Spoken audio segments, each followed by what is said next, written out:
Some people may not have realised, but last Sunday was a very special day. It was the Queen's 87th birthday. To mark the occasion, See Here went to meet Richard Stone, the royal portrait painter. Richard Stone created his own image of the Queen.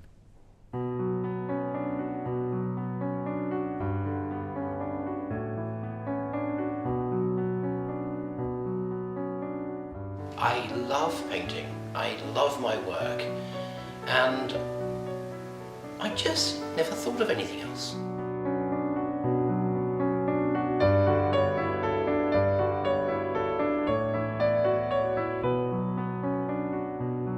It's something I've actually always wanted to do. My parents recall at the age of 4 taking me to the childhood visit of London, standing outside Buckingham Palace, where I apparently embarrassed the entire family by saying one day I was going to paint the Queen. In fact, I might have said, I am going to paint the Queen, which, coming from a 4-year-old, is just too extraordinary for words. The same year that I was taken on that trip to London, this was the night of Boxing Day, I was halfway up the stairs, forgot Teddy, but I was wearing a pair of slippers that had straps, and that sort of fateful business of stepping on one of the straps of these new slippers meant that I just fell downstairs, and it was more than just a tumble. I hit my head on the stone floor at the base of the stairs, was in a coma for several weeks. Fortunately, I wasn't brain damaged, but none of us were prepared as to how acutely deaf I was. I was packed off to school, and the teachers would just give me paper, paints, pencils, and encourage me to draw all day.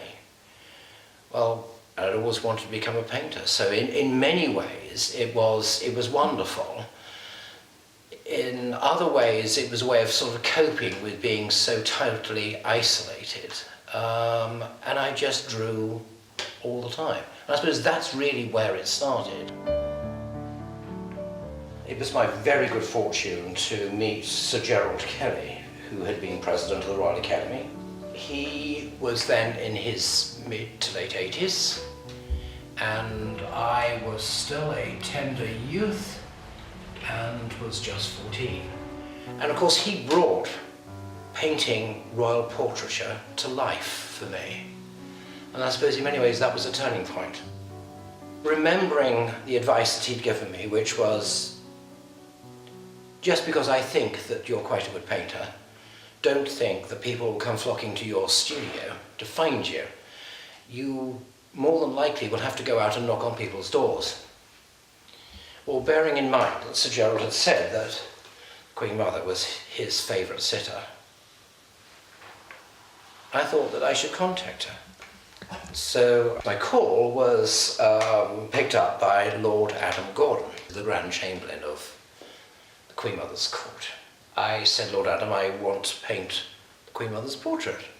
And he said, Mr. Stone, as I'm sure you can appreciate, we cannot have any Tom, Dick or Harry telephoning Clarence House asking for sittings with Queen Elizabeth, sensing I was about to lose what could be quite possibly the most important phone call I could ever make. I said, Lord Adam, you haven't seen my work. I could be a latter-day Rembrandt. And after what seemed to be an eternity, and I'm sure it was only a second or two, Lord Adam said quite quietly, Mr. Stone, I haven't seen your work. While I'm not promising anything, why don't you bring a few examples to my office next week, and I will at least look at it. And he did look at it. And that's how it all started.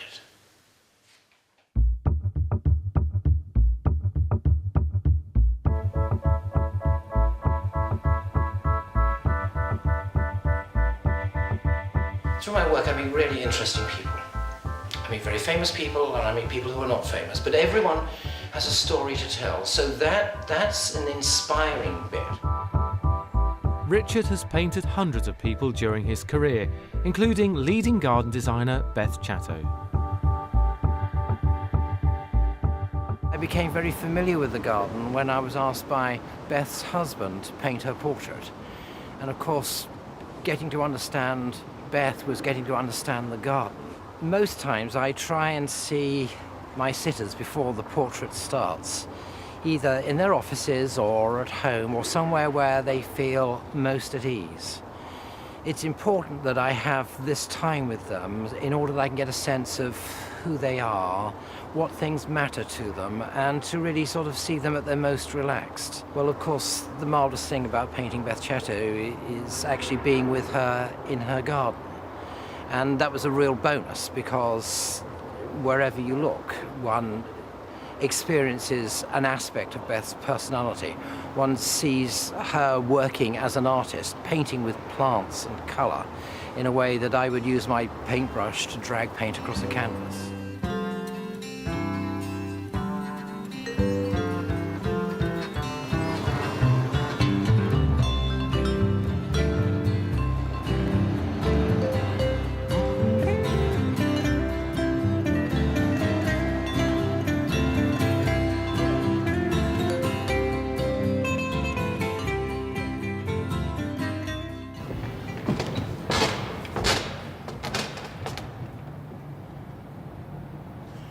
Well, this is me fulfilling my dream.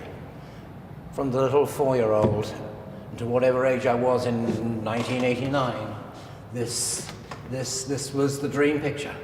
I didn't want to paint a silly portrait, something that was terribly flattering. The Queen has very strong qualities, and I wanted to get that strength across, the steadfastness that we definitely associate with the Queen. It was a 3-year project, but in those 3 years there were many studies, there were many corrections, there were many alterations before I got to this big 8-foot by 5-foot canvas.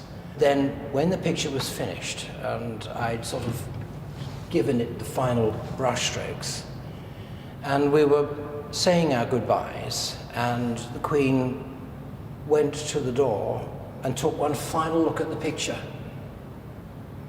And I was a little taken aback by what she said. She said, "It'll make a good stamp."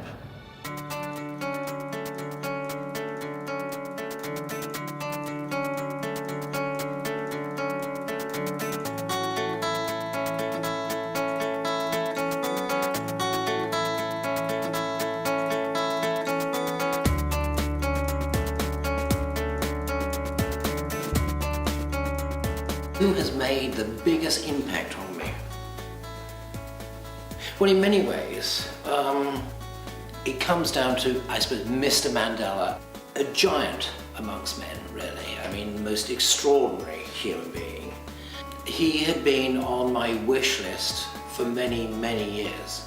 So, of course, I brought an enormous amount of excitement, interest, fascination, a wealth of knowledge, if you want, to those sittings in a way that perhaps helped me, but of course reinforced his greatness. But with other people, less well-known people, people that are not famous at all, the whole experience of me actually painting their portrait means I'm learning more about them. So there is this sort of journey of exploration where I'm wanting and I'm coaxing the sitter to reveal more of themselves.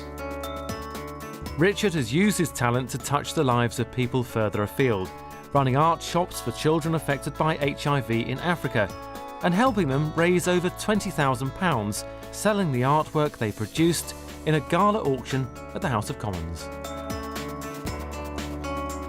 I'm always one to rise to a challenge, and as hard as it is to believe, I actually find painting portraits extremely difficult. But I enjoy the problem solving, and the work that I do in Africa, the work that I do in China, actually makes me rethink the colours that I use. So I'm not actually having to work with a formula, a paint formula anymore. I'm actually seeing a skin colour and thinking, now how do I get that? Now I find that really interesting because that allows me to be a real painter as opposed to a sort of sausage machine that is just churning out another portrait. So I actually do like those personal challenges. So it doesn't necessarily have to be another famous person to get me all excited. It is just another face that gives me the thrill.